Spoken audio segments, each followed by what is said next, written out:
Centani, and welcome to another episode of the Godfather Part II Minute with me, Alex Robinson. And with me, Andy Robinson. And today we're talking about minute 49 of GF2. Alex, repeat after me, please. Per favore. Per favore. E minuto. Numero 49. 49. That's an easy one. That's an easy one, yep. 49. So next up is the fives. The That's 50s. right. 50th anniversary. 50th week. So we're not quite at a year, it looks like, right? Yeah, not quite. Yeah. About to hit a year. So, yeah. Who did you ever thought we would have made it this far? It is crazy. It did seem to go by fast in a way. Mm-hmm.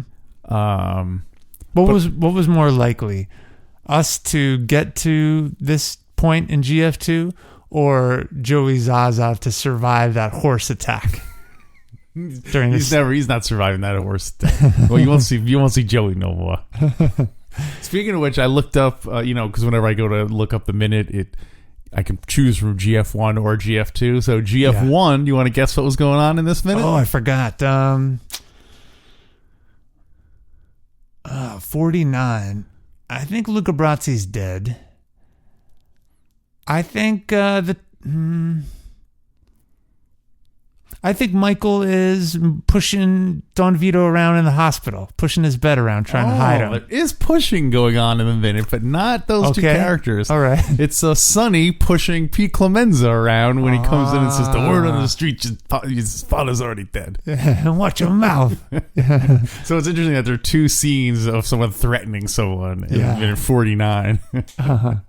Is that scene then in GF1 before the hospital scene? I guess it is, right? I don't know. Or maybe it started? It's right around then. Yeah. Yeah. A lot of pushing around in this scene. A lot of shoving. Yeah. A lot of pushing and shoving. Well, give us the summary of the minute, Alex. Well, minute 49 of Godfather 2, Vito and Genco go backstage to try to meet Carla, the object of the future consigliare's affection.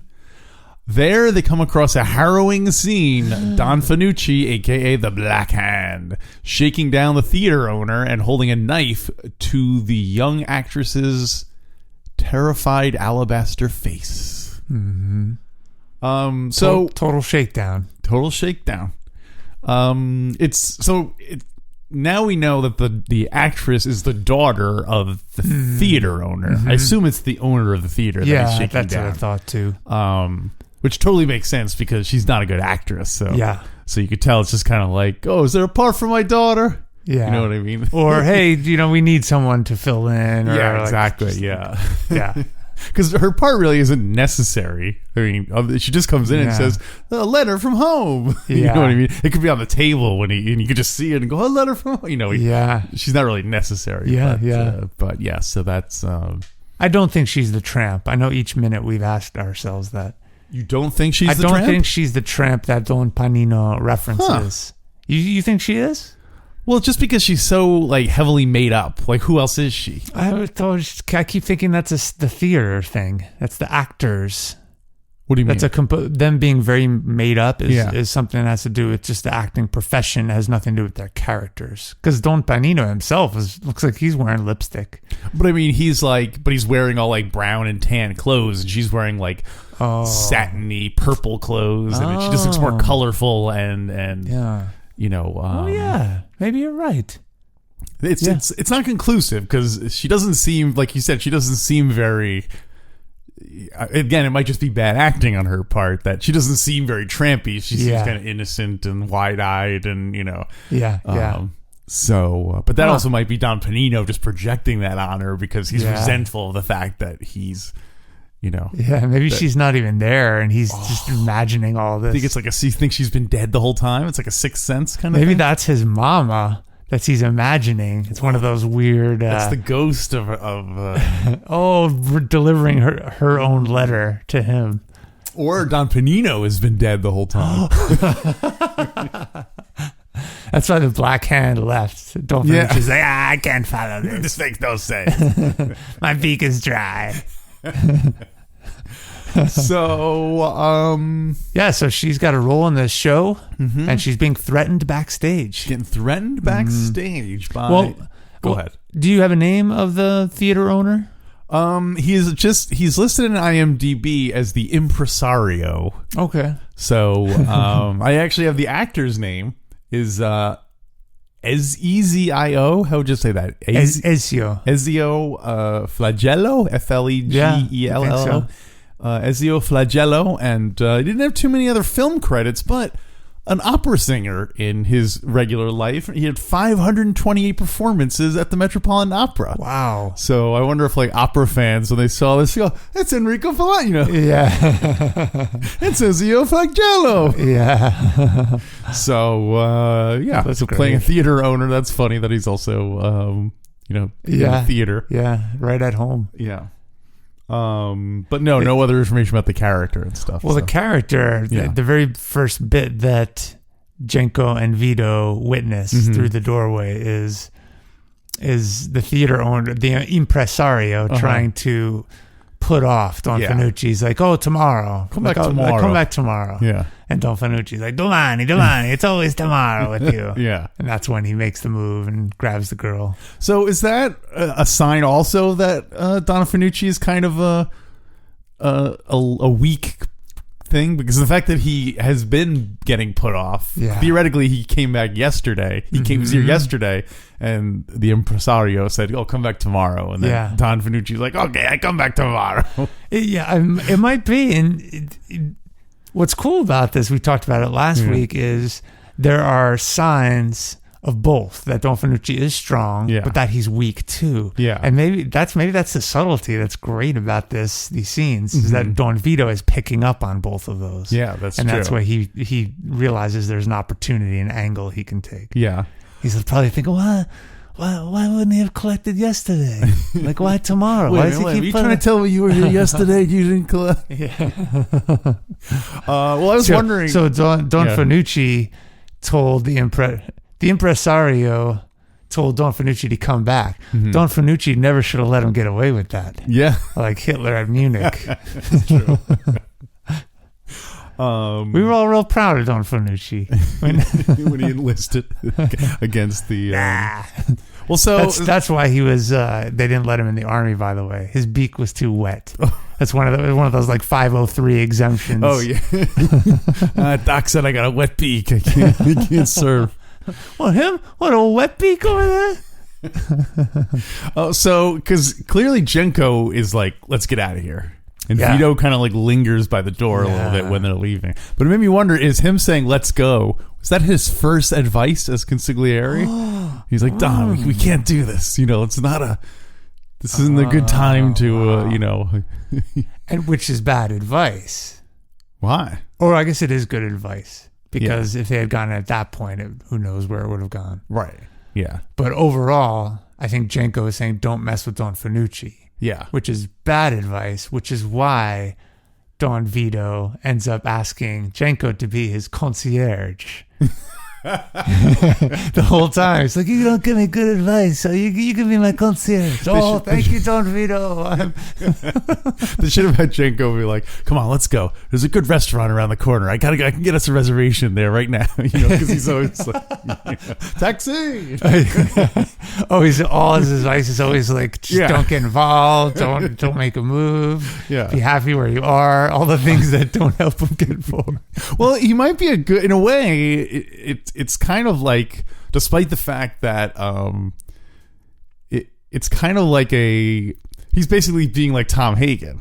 He's saying like, we don't want to get into a fight right now. Like, let's wait. So it's funny that Sonny was all like, "Papa Genco," like as if Genco would have encouraged him to be fighting. Yeah. But clearly we see Genco here is like, he's a smart man. Yeah. Yeah. Pop always said, wait till. Let your friends. No, wait. What does Pop say about getting into? Let your concierge tell you when to go to your car. But let your concierge bring the car to you. Yeah. Your friend never have your friends bring you your car. No.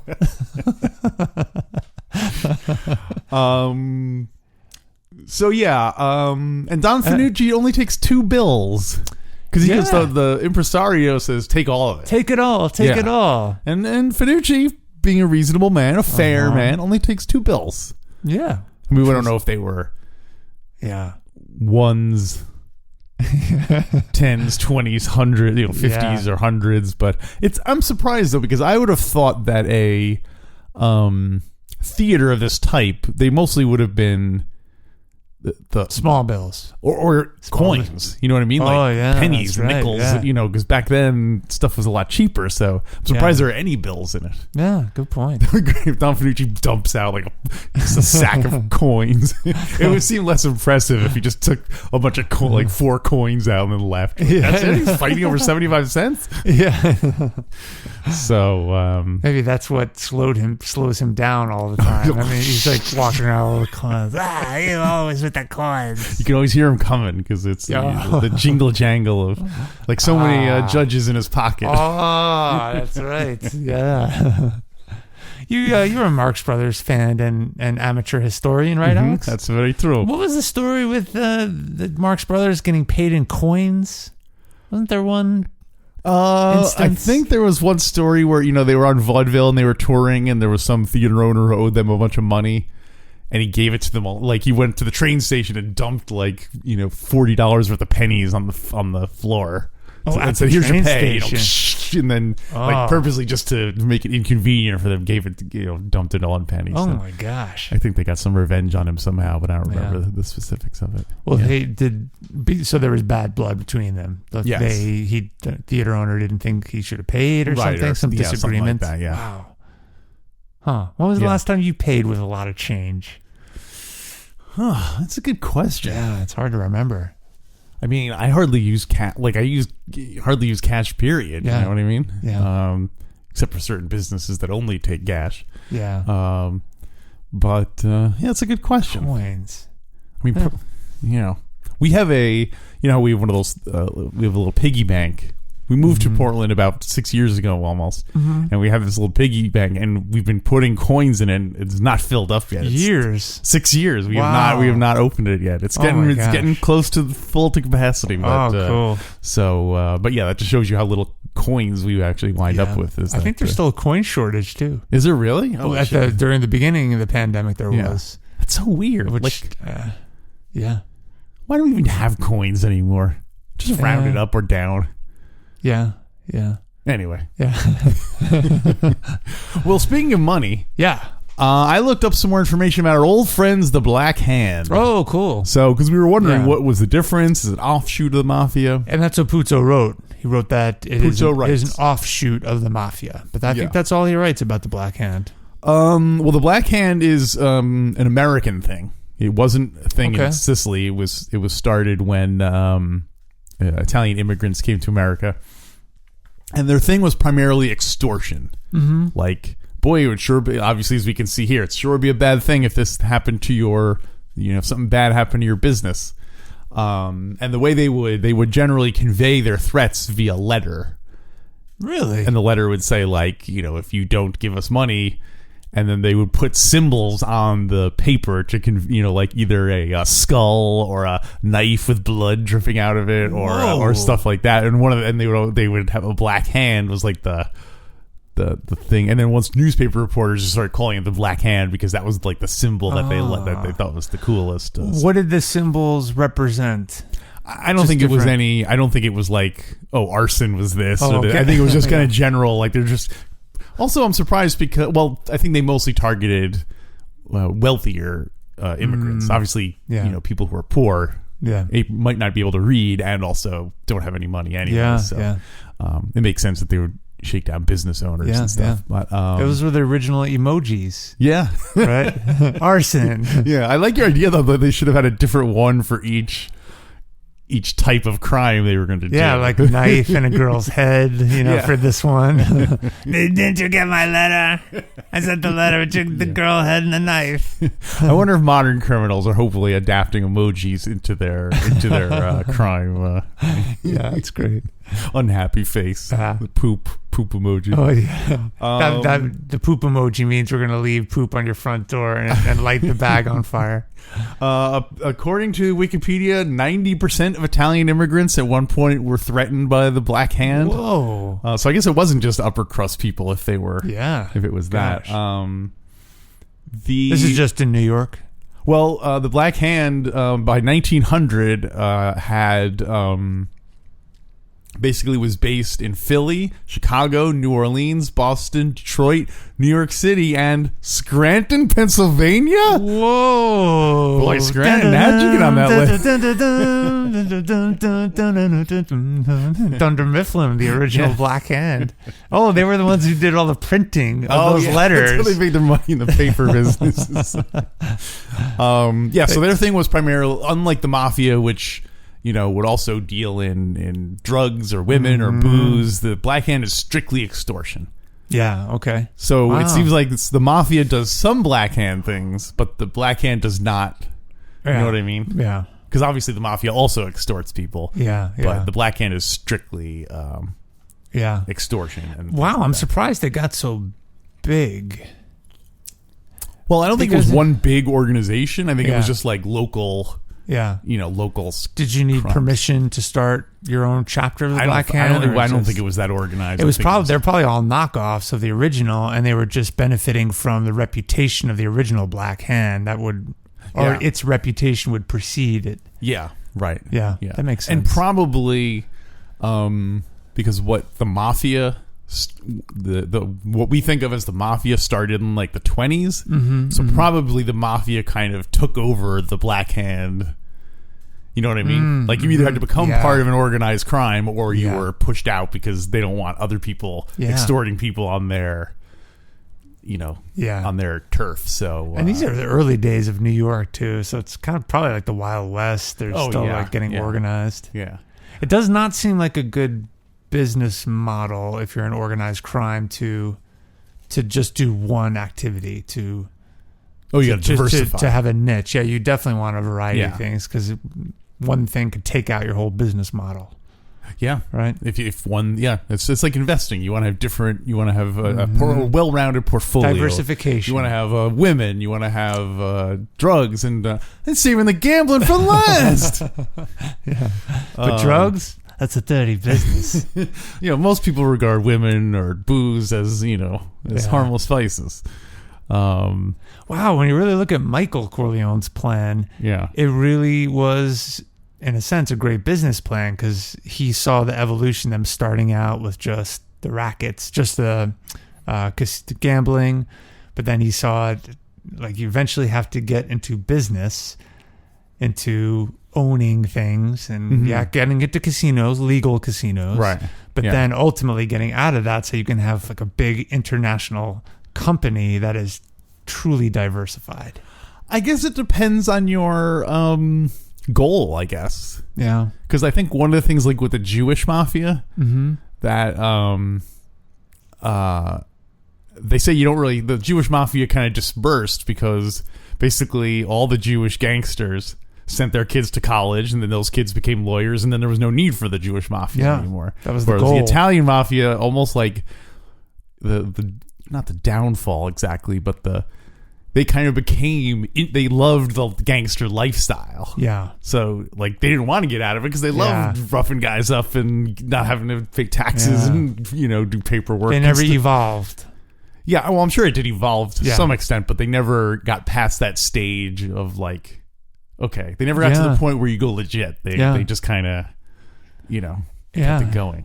And that we talked about it. That was Don Vito Corleone's plan was to get out of this eventually. There wasn't enough time. Yeah. So I never wanted this for you. So more interesting stuff about the Black Hand. The tenor Enrico Caruso. Have you heard of him? Famous opera singer from the early part of the century, early part of the 20th century. He was once extorted by the Black Hand for $2,000. Oh, wow. And he paid it. And once it went public that he paid it, he said he got stacks and stacks of other threats for totaling $15,000 in like ransom money they wanted from him. Because I guess once you get known as someone who pays it, everyone's gonna be like, well, let's threaten Caruso. He pays. Yeah. Oh my gosh. What year was I don't have any information about what year it was. That is crazy. Figure the first quarter of the 20th century. Yeah. So, you can't let them get away with that. You can't once you give them it. They should have stopped the prick at Munich. That prick. Hitler, that prick. Yeah. So, Wow. but apparently after that, the police got involved and they stopped a lot of they shut down a lot of those operations. Yeah. But Wow. I guess it's like the easiest. It really requires like the least amount of cunning. It's just like crude threat. Either give me money or I'm going to beat you up. Like, there's no subtlety or there's no bigger plan. It's just like the most basic. It's like one step above just robbing, so just like beating someone up and taking the money. Yeah. You know what I mean? The only other part of it is you have to enforce it. So when people don't pay or don't pay on time, you then have to beat people up. We never see anyone who's actually the victim of Don Fanucci in the movie who gets the victim of violence. Yeah. I mean, the closest we see is poor Carla here, who gets a knife to her face. But we didn't see the guy who got killed for trying to cut the throat of Don. We don't see that guy. No. Like that, It would have been great in an alternate universe in this very minute. Yeah. You see Don Fanucci holding the knife to the young girl's neck, and all of a sudden you hear... Yeah. And Don Fanucci freezes and then slides down dead, and the camera pans over, and it's Don Panino with the prop gun. His scene just happened to end, and he came out, and he's or if he just held the gun up to Fanucci to let her go. Oh, even better. And then the camera slowly pans over. All right, thanks for listening, but we need to wet our beaks. So go to godfatherminute.com/support and contribute to the show, and you get access to a ton of additional content, including today's episode. We hear from our Latin scholar Peter Carucci, who talks about the origin of the word bum, or at least what we think is the origin of the word bum. Yeah, to finally get to the bottom of the bum situation. No,